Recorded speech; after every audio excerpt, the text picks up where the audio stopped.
ओम अखण्डलमण्डलाकारं व्याप्तं येन चराचरं तत्पदं दर्शितं येन तस्मै श्री गुरवे नमः।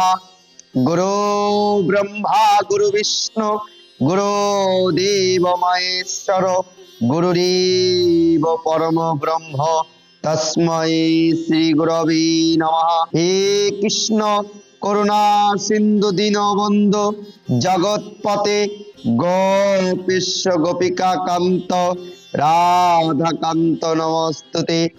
তপ্ত কাঞ্চন গৌরাঙ্গিনী রাধে বৃন্দাবনেশ্বরী বিশ্বভানুসুতে দেবী প্রণমামি হরিপ্রিয়। তমেব মাতা চ পিতা তমেব তমেব বন্ধুচ্চ সখা তমেব তমেব বিদ্যা দর্বিণং তমেব তমেব সর্বমম দেব দেব। শ্রীমদ্ ভাগবত অষ্টাদশ অধ্যায়ে হিরণ্যাক্ষের সাথে বরাহ ভগবানের যুদ্ধ। মৈত্র ঋষি বললেন, হে তাত জলাধিপতি বরুণের সেই বাক্য শুনে মদমত্ত দৈত্য খুবই খুশি হলো। বরুণের সেই বাক্য যে তার হাতে তোমার মৃত্যু হবে, তার হাতে তোমার মৃত্যু হবে। ওই অসুরের মনে কোনো দাগই ফেললো না, ওই অসুরের মনে কোনো দাগই ফেললো না। সে তৎক্ষণাৎ নারদের কাছ থেকে শ্রী হরির অবস্থান বৃত্তান্ত জোগাড় করে রসাতলে গিয়ে তিনি উপস্থিত হলো। রসাতলে গিয়ে সে দেখলো যে বিশ্ব বিজয়ী ধরাধর অর্থাৎ পৃথিবীকে ধারণকারী ভগবান বরাহ মূর্তিতে দাঁতের অগ্রভাগ দিয়ে পৃথিবীকে উপরে উঠিয়ে আনছেন। তার দুটি রক্তচক্ষু দিয়ে তিনি প্রত্যেকের তেজ হরণ করে নিচ্ছেন, প্রত্যেকটার তেজ তিনি হরণ করে নিচ্ছেন। হিরণ্যাক্ষ তাকে দেখে উচ্চ স্বরে হেসে উপহাস করে বলে উঠল, আরো এই জংলি পশুটা এই জলের মধ্যে কোথা থেকে এলো? তারপর বরাহ দেবকে বলল, ওরে অজ্ঞ, এদিকে আয়, এই পৃথিবীকে ছেড়ে দে। বিশ্বপিতা ব্রহ্মা একে রসাতলবাসী আমাদের জন্যই পাঠিয়ে দিয়েছেন।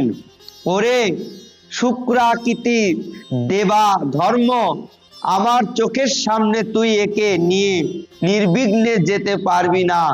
তুই কপট ভাবে লুকিয়ে চুরি অসুরদের জিতে নিস এবং নিধন করিস। আমাদের শত্রুগণ আমাদের বিনাশ করার জন্য কি তোকে পোষণ করছেন? ওরে মূঢ়, তোর শক্তি তো যোগ মায়ায়, তোর নিজের সামর্থ্য তো সামান্য মাত্র। আজ তোকে শেষ করে আমার বন্ধুদের দুঃখ দূর করব। আমাদের হাত থেকে নিক্ষিপ্ত গদা যখন তোর মাথা চূর্ণ করে দেবে আর তুই মরে যাবি, তখন তোকে যেসব দেবতা আর ঋষিরা পূজা করে তারাও ছিন্নমূল বৃক্ষের মতো আপনা আপনি শেষ হয়ে যাবে। হিরণ্যাক্ষ ভগবানকে কটু বাক্য রূপ তোমার অস্ত্রের দ্বারা বিদ্ধ করে যাচ্ছিল, কিন্তু দন্তগ্র অবস্থিতা পৃথিবীকে ভীতা দেখে জলজন্তুকৃত আক্রান্ত হাতি যেমন সেই সব আঘাত করে হস্তিনীর সাথে জল থেকে বেরিয়ে আসে, সেই রকম তিনিও সেই অসুরের দুর্বাক্যজনিত ব্যথা সহ্য জল থেকে বাহিরে বেরিয়ে এলেন।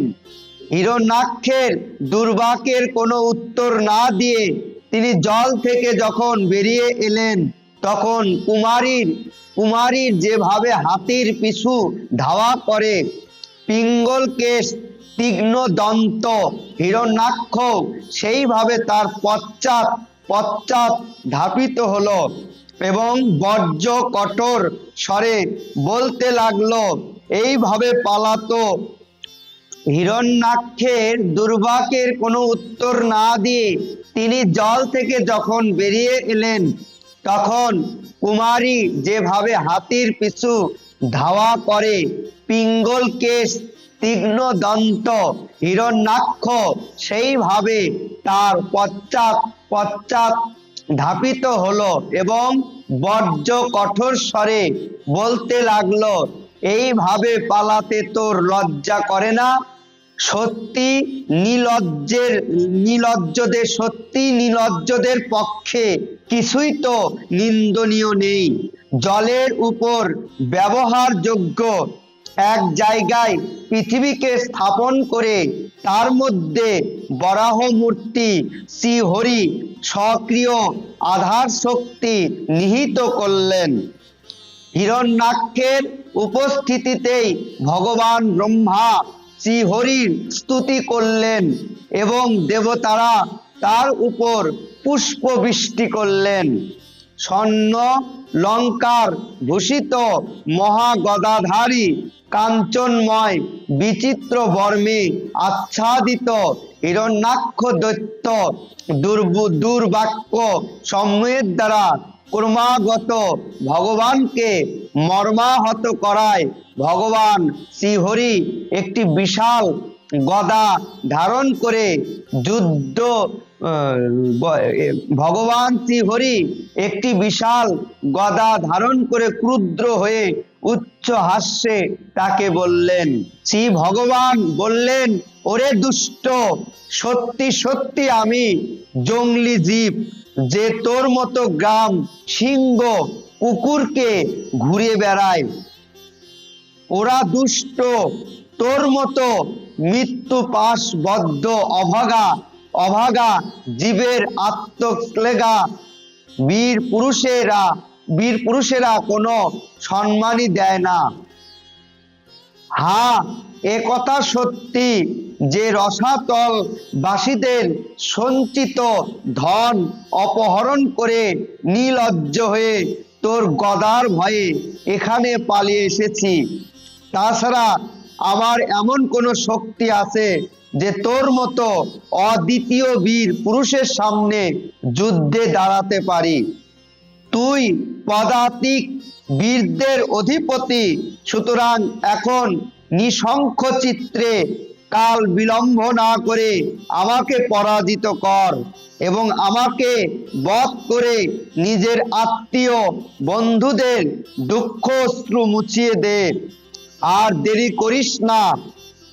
যে নিজের প্রতিজ্ঞা পালন না করে সে মিথ্যুক। যে নিজের প্রতিজ্ঞা পালন না করে তাকে কি বলা হয়? মিথ্যুক।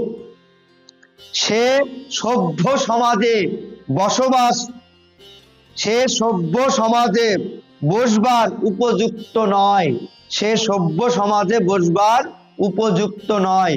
মৈত্র মুনি বললেন, হে বিদুর, ভগবান ক্রুদ্ধ হয়ে যখন সেই দৈত্যকে এইভাবে উপহাস এবং তিরস্কার করলেন, মহাসর্পকে নিয়ে খেলা করলে সে যেমন কুপিত হয়, হিরণ্যাক্ষ সেই রকম ক্রোধে উৎক্ষিপ্ত হয়ে উঠল। ক্রুদ্ধ হয়ে দীর্ঘ নিঃশ্বাস পরিত্যাগ করতে করতে তার সব ইন্দ্রিয় বর্গ ক্ষুপিত হলো এবং সেই দৈত্য ভগবান শ্রীহরির উপর গদাঘাত করল। কিন্তু যোগারূঢ় ব্যক্তি যেমন ভাবে মৃত্যুর আক্রমণ নিষ্ফল করে দেয়, কিঞ্চিত বাঁকা ভাবে হেলে গিয়ে তিনি তার বক্ষস্থল লক্ষ্য করে নিক্ষিপ্ত গদা নিষ্ফল করে দিলেন। তারপর যখন সেই দৈত্য মহাক্রোধে নিজের গদা মুহুর্মুহু ঘোরাতে লাগলো এবং ঠোঁট কামড়াতে লাগলো, তখন ভগবান শ্রীহরি কুপিত হয়ে তীব্র বেগে তার দিকে ধাপিত হলেন। হে সৌম বিদুর, প্রভু তখন শত্রুর দক্ষিণ উরু লক্ষ্য করে গদাঘাত করলেন কিন্তু গদা যুদ্ধ নিপুণ্য হিরণ্যাক্ষ নিজের গদা দিয়ে ভগবানের নিক্ষিপ্ত গদা প্রতিহত করল। এইভাবে হিরণ্যাক্ষ, দৈত্য ও বরাহরূপী ভগবান শ্রীহরি উভয়ই পরস্পরকে পরাজিত করার ইচ্ছায় অত্যন্ত ক্রুদ্ধ হয়ে পরস্পর গদাঘাত করতে লাগলেন। সেই সময়ে দুইজনেই পরস্পরের প্রতি সপদ্মা প্রকাশ করেছিলেন। দুইজনেরই শরীরে গদাঘাতে ক্ষত বিক্ষত হচ্ছিল। নিজেদের শরীর থেকে নির্গত রক্তের তীব্র গন্ধ ক্রোধ বৃদ্ধি পাচ্ছিল এবং জয়ের ইচ্ছায় উভয়ই গদাযুদ্ধের নানা প্রকার কৌশল অবলম্বন করেছিলেন। এইভাবে গাভীর অধিকারের জন্য দুটি বিষভ যেমন ভাবে যুদ্ধ করে পরস্পরকে জয়ের ইচ্ছায় দুইজনেই ভয়ঙ্কর যুদ্ধে প্রবৃত্ত হলেন। হে বিদুর, এইভাবে হিরণ্যাক্ষ সক্রিয় সংকল্প দ্বারা যজ্ঞময় বরাহ শরীর ধারণকারী ভগবান শ্রীহরি যখন পৃথিবীকে উপলক্ষ করে যুদ্ধ করেছিলেন, সেই যুদ্ধ দর্শনের ইচ্ছায় ঋষিগণ সমভি ব্যবহারে ব্রহ্মা সেখানে আগমন করলেন। ভগবান ব্রহ্মা সেখানে আগমন করলেন। তিনি সহস্র ঋষি পরিবেষ্টিত ছিলেন। যখন তিনি হিরণ্যাক্ষের শৌচবীর্য দর্শন করলেন, হিরণ্যাক্ষের মধ্যে ভয়ের লেশমাত্র দেখলেন না, আর দেখলেন যে সে নির্ভীকভাবে সব কিছুর যোগ্য প্রত্যুত্তর দিচ্ছে এবং তার বিক্রম প্রতিহত করা বেশ কঠিন ব্যাপার। তখন তিনি আদিপুরুষ ভগবান নারায়ণকে বলতে লাগলেন। ব্রহ্মা বললেন, হে দেব, আমার কাছ থেকে বল লাভ করে এই দুষ্ট দৈত্য বড়ই প্রবল হয়ে গেছে। বর্তমানে আপনার শ্রীচরণাশ্রিত দেবতা, ব্রাহ্মণ, গো এবং অন্যান্য নিরপরাধ প্রাণীগণের প্রতি অত্যাচার করে দুঃখদায়ী এবং ভীতিপ্রদ হয়েছে। ওর সমকক্ষ যোদ্ধা আর কেউ নেই। সেই জন্য এই মহাকটক তার প্রতিদ্বন্দ্বী বীরের অনশনে ত্রিভুবনে ঘুরে বেড়াচ্ছে। এই দুষ্ট, অতিশয় মায়াবী, গর্বিত, দুমনীয় বালক যেমন ক্ষুদ্র সর্পের উচ্ছাদি আকর্ষণ করে খেলা করে, একে নিয়ে আপনি সেই রকম করবেন না। হে দেব, হে অচ্যুত, এই ভয়ঙ্কর দৈত্য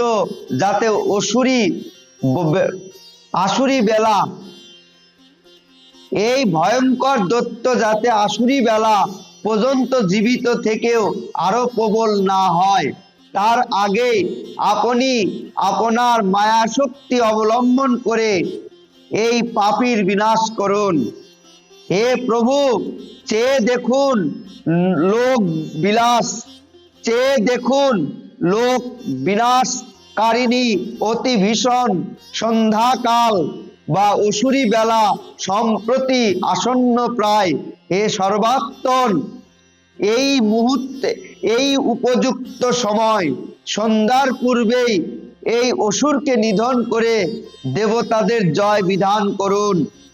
এই ক্ষণে অভিজিৎ নামক মুহূর্তকাল ব্যাপী শুভ সময় রয়েছে। সুতরাং আপনারই সুহিত আমাদের মঙ্গলার্থে শীঘ্রই এই দুর্জয় অসুরকে বিনাশ করুন। হে প্রভু, এর মৃত্যু আপনারই হাতে লিখিত। আমাদের অতি বড় সৌভাগ্য যে এই দৈত্য নিজে থেকেই কালস্বরূপ আপনার হাতে এসে পড়েছে। এখন যুদ্ধে বিক্রম প্রকাশ করে একে নিধন করে ত্রিভুবনের মঙ্গল বিধান করুন। শ্রী মহর্ষি বেদব্যাস প্রণীত পরমহংসী সংহিতা শ্রীমদ্ ভাগবত মহাপুরাণের তৃতীয় স্কন্ধে হিরণ্যাক্ষ বধে অষ্টাদশ অধ্যায়ের বঙ্গানুবাদ সমাপ্ত। ওম হরি ওম তৎসৎ। ওম হরি ওম তৎসৎ।